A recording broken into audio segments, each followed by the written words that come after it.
Hi, my name is Nur Aima Wajiha binti Ahmad, nomor metrik H22B0010. I am your tour guide for this podcast.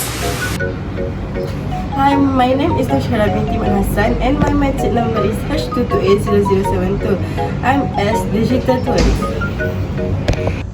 Hello everyone, my name is Nurul Nakira binti Aziz. My metric number H22A0562. In this video, I'm as a tourism entrepreneur. Hello, my name is Nara Atika binti Kira and my metric number is 22A0082 and I as a tourism student.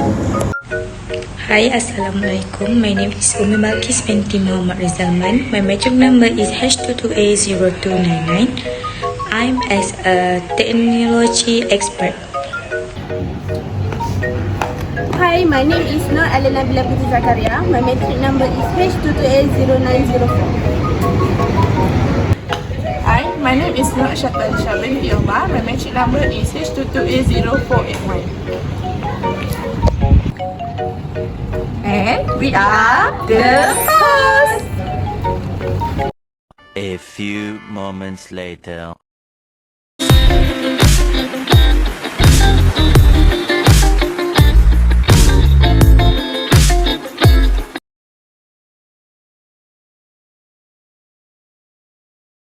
Interaksi dengan orang tua. Kami kena guna X-ray dulu lah. Pergi lengkap hari itu. Aku Akish, aku adalah pakar teknologi. Hai, aku Tika, aku sebagai student.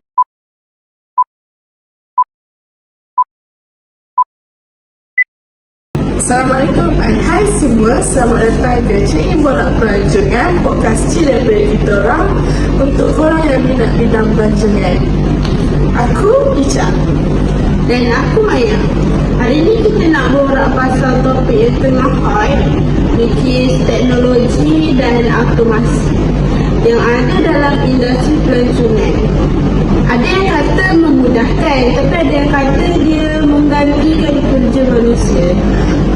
Betul tu. Untuk kupas lebih dalam lagi tentang isu ni, kita jemput 5 orang tetamu untuk diorang share pandangan masing-masing.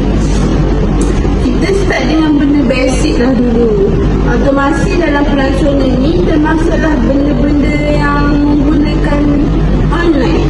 Contohnya kita guna kios check-in sendiri dekat airport, bayaran cashless, sampai pemandu pelancong pun guna robot.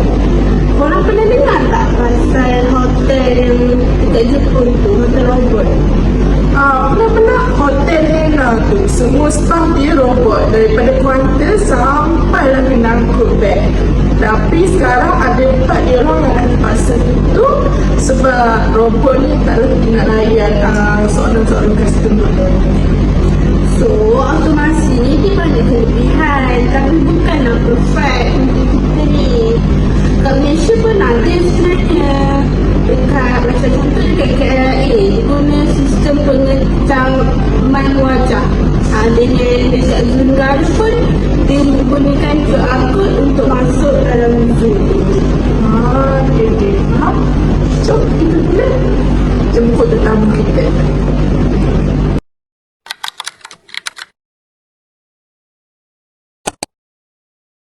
Okey, jom kita jemput tetamu pertama kita. Silakan masuk. Jemput. Okey, boleh perkenalkan diri tak?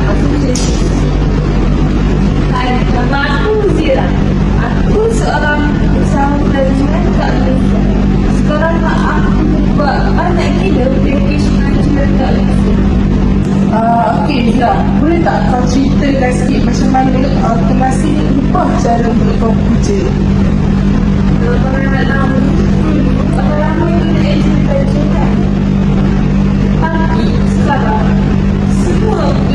sini je. Guna Jogloka, Ebola, TikTok pun ada cari adventure. So, aku pun kena edit. Sekarang aku fokus buat education brand dan program pengadaan je. Maksudnya kalau tak ubah cara berbisnes tu memang kena tinggal lah. Memang betul. Tapi diorang tak ada macam orang semua. Diorang nak kira homestay yang ada part budaya. Contohnya kat Kelantan dan kat Sabah. Diorang bantu promote tapi interaksi dengan orang tua mesti penting. Okay, sekarang aku dapat satu konsep kau. Terima kasih. Terima kasih.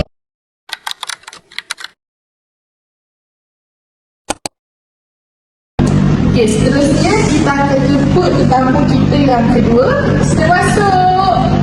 Jemput Datang. Okay, saya perkenalkan diri.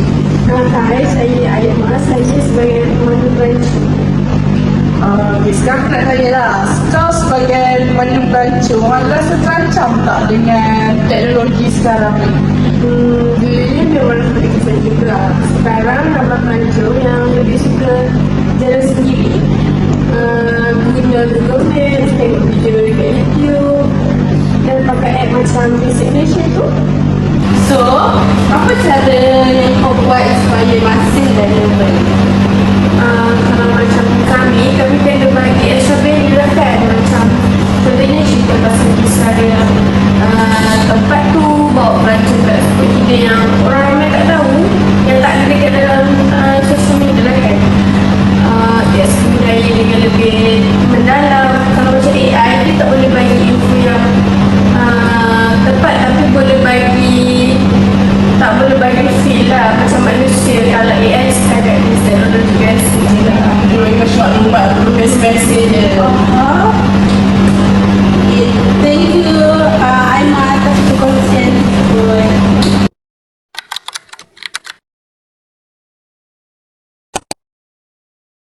Sekarang kita akan jemput tetamu kita yang ketiga. Silakan masuk. Jemput. Sini. Okay, sini kau kenalkan diri.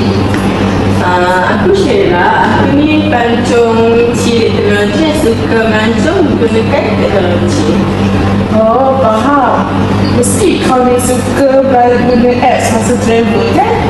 Memang pun masa aku pergi Langkawi hari itu, aku naikkan bekam menggunakan Klook. Lepas tu pergi sana sini menggunakan Grab. Lepas tu kau bayar semua guna touch and go. Memang jimat dan semuanya aku guna sendiri, guna online saja. Tapi kan mesti ada rasa macam kurang touch sikit dengan manusia. Ada sikit, kadang rasa nak borak dengan orang tempatan atau nak aktif spontan.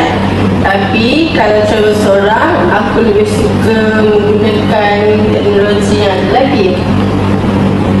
Thank you Sheila atas perkongsian kau ni yang sangat padat. Thank you.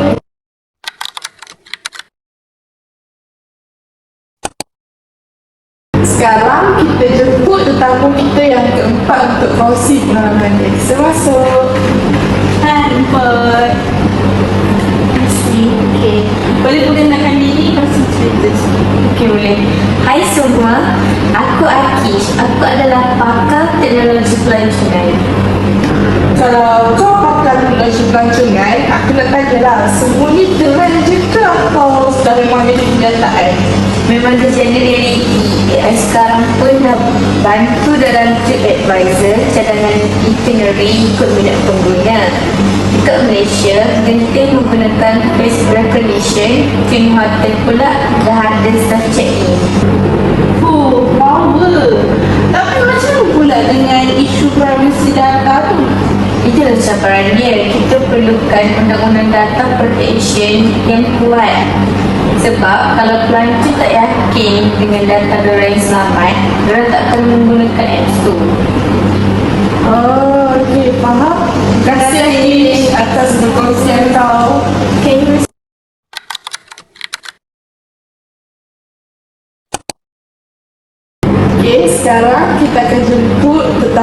kelas kita. Sila masuk tamu.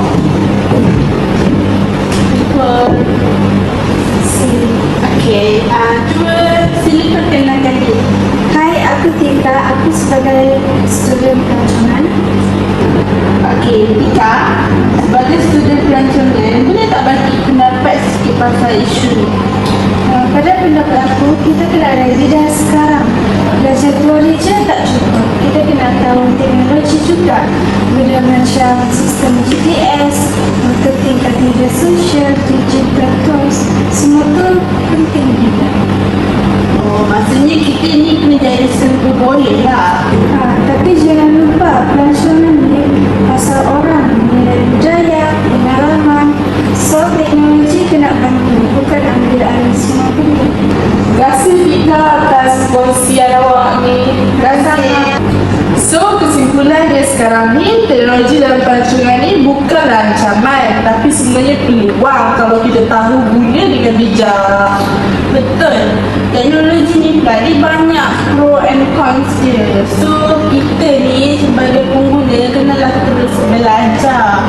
Lepas tu kekal relevan dan bagi impak positif dalam industri ni. Thank you guys kepada semua tamu kita sebab sudi join dan share idea, dan terima kasih juga kepada semua yang tengah dengar sekarang. Jumpa lagi dalam episod yang akan datang dalam Check In Borak Pelancongan. Terima kasih semua.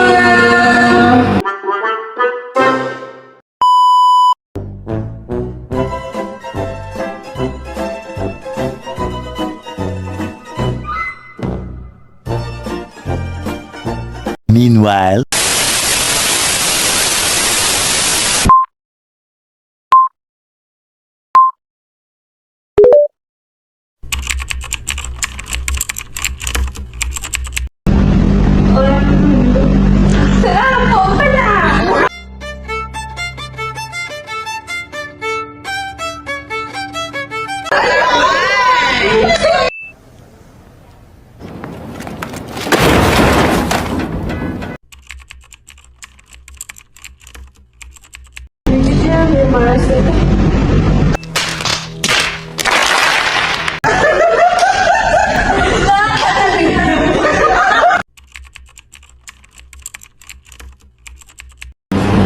Sila perkenalkan diri.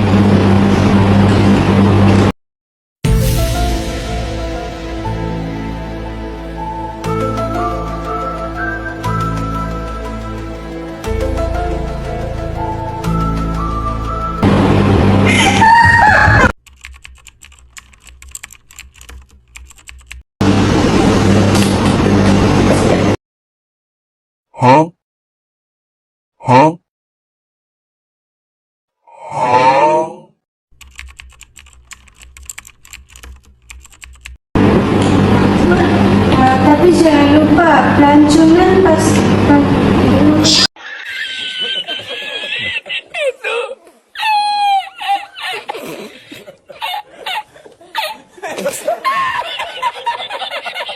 share idea, dah habis.